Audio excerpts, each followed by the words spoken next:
Hello and welcome to a very special edition of Sipping Time just for the members of the Commonwealth Club. I'm Phillip Jones, the Martini Whisperer, and I'm delighted to be spending a little bit of time with you the next 10 minutes or so talking about one of my favourite subjects, gin and tonic.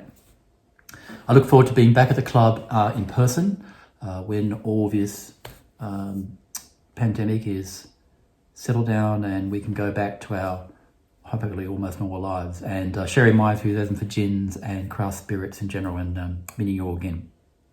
So thanks for the opportunity to share some thoughts with you today. Now, whether you like your gin and tonic in a short glass or a tall glass with a slice of lime or a slice of lemon, absolutely perfectly fine, doesn't really matter. But I'm going to take you through some very interesting tonics and some thoughts around how you can just elevate your gin and tonic to another level, as I say. Now, of course, back in the day, the evolution of the gin and tonic was medicinal. Even the word tonic, when you think about it, is a form of medicine. And it was a delivery vehicle to give British soldiers and sailors from the Empire, diplomats, of course, the necessary quinine to help prevent malaria. And that was discovered way back when the Spanish conquistadors came and they were colonising Spain, and they learned from the indigenous peoples, brought that back. So the Chinoca bark, which provides the active ingredient, is found in places like South America and Central Africa and so forth. But to drink it, it's really bitter, and I've tried it, and it's the worst puckery stuff you can imagine. And the cordials they used to come in were like almost like a very cinnamony, brown, syrupy thing. So very, very bitter, quite unpleasant, nothing like the tonic we enjoy today. Eventually they found a way to separate that active ingredient and keep it clear. And we have actually Mr. Schweppes to thank to invent the first effervescent, so to speak, clear tonic water back in the late 1800s. Then parallel to that, you've also got Royal Navy gin rations with lime to help prevent scurvy and so forth. And it all became through a beautiful synergy over time. And even the cocktail de gimlet was origination because from speaking from memory, there was a Royal Navy doctor, Rear Admiral Gimlet, who was one who instituted this notion of putting lime and gin together, because lime's quite bitter, together to make it all palatable, and hence the gimlet cocktail. I could go on. So your next starting point is obviously a good quality gin, and a gin and tonic, your starting point is what is the flavour profile of that gin? So what does it taste like? What's in it? What are some of the botanicals? If you can find those out, that might give you a clue about some of the fun things you can do around garnishes. So it's quite herbaceous. One of those new contemporary strain gins, for example, or even one of those exotic Japanese gins, you might look at things like fresh thyme or rosemary or slices of red or green capsicum to spice it up. If it's a very floral or citrus driven, then you can take a clue from that, so maybe some dried blood oranges or grapefruit peels. So you can get a bit adventuresome. You can even do fun things like put, say, raspberries and mint together, or strawberries and cracked pepper.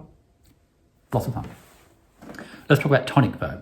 So happily now, there's a wide range of tonics since Mr. Schweppes have evolved, and in the last 5 years or so, there's been a real explosion of really interesting tonics available on the market. Pretty easy to get, and I'm going to put a link below that goes back to my website, which has a list of all the tonic waters available in Australia and where you can kind of find them, and a little bit about each one.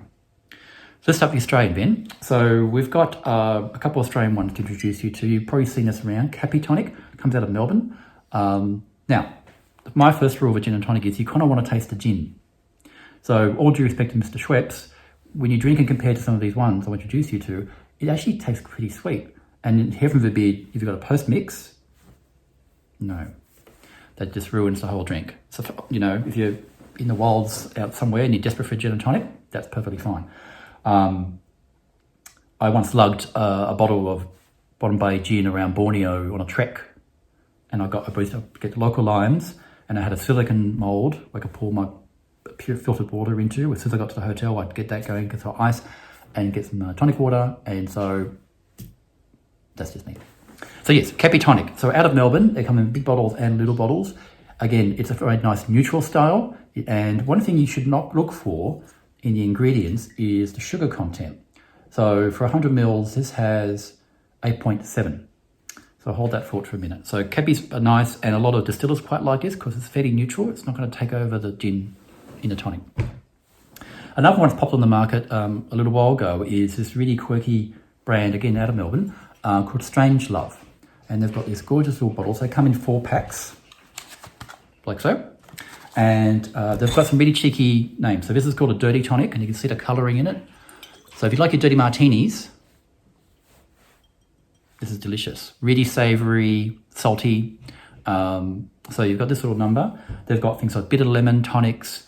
And this one here I've got in the packet is a light tonic.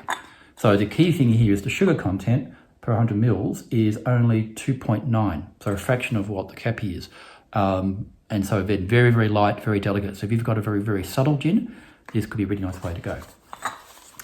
Another one that's appeared on the market not too long ago available is an Irish tonic water called Poachers.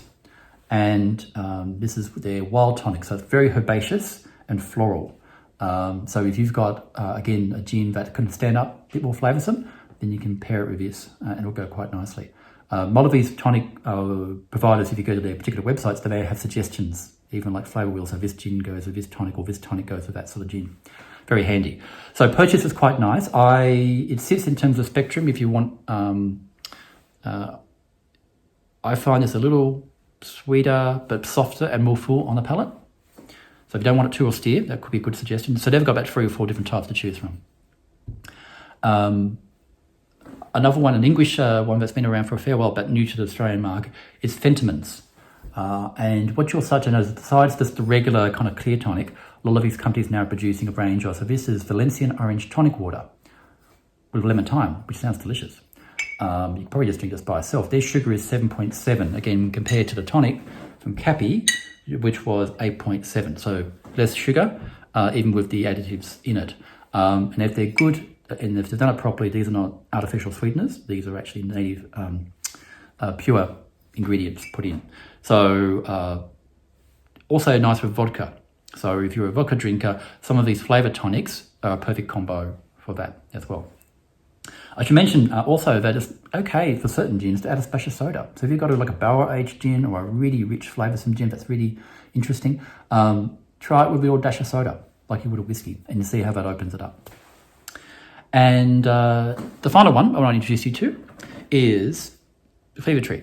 And I'm sure this is familiar to many of you, but when I first was exposed to it several years ago, it just really rocked my world. Simply being that you'd gone from having a gin and tonic where you predominantly tasted the tonic to one where you could actually taste the gin. And these guys were a new company, and they get their canola bark from around Rwanda and Congo and interesting places like that.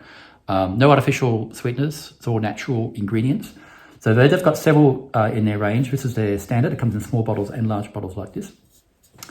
There's something to be said for getting the small bottles just for around the house, so that way it stays nice and fresh. But if you've got a party, get the big stuff out. And so again, it's very neutral, very fine bead. I like a very elegant kind of tonic. And again, it's really suitable for all sorts of types of gins, very versatile. So that's my tend to go to. But they make a very lovely one called a Mediterranean, you may have seen. There's an elderflower too, which has a green label. That's gorgeous. So Mediterranean is, they say you can actually have this with vodka. So it's more richer, more herbaceous, a little bit of saltiness there as well. So again, if you want to have a bigger flavour, and then you could think about this like this nice with rosemary, for example. Has a garnish, like a sprig of rosemary from your garden. Absolutely delicious and refreshing. So as it gets cooler, you can keep your summer going on a little bit longer come cocktail hour. So that's a few options for you. So think about your garnishes, but your gin's your starting point. Have a little taste, get an idea of what's in it, and maybe accentuate one of those flavour notes with your garnish. And then make sure you do your best so you find a tonic that works for you. And the ratio is kind of 1 to 4, they say. So depends how big nips are around the house. Mine are usually that big, but depends what you're doing. So I hope that's been interesting. I'll put a link below that you can read, takes you back to my website, which has a bit more detail about all of these. And thanks for tuning in, and I hope we see each other soon. Stay well. Bye for now.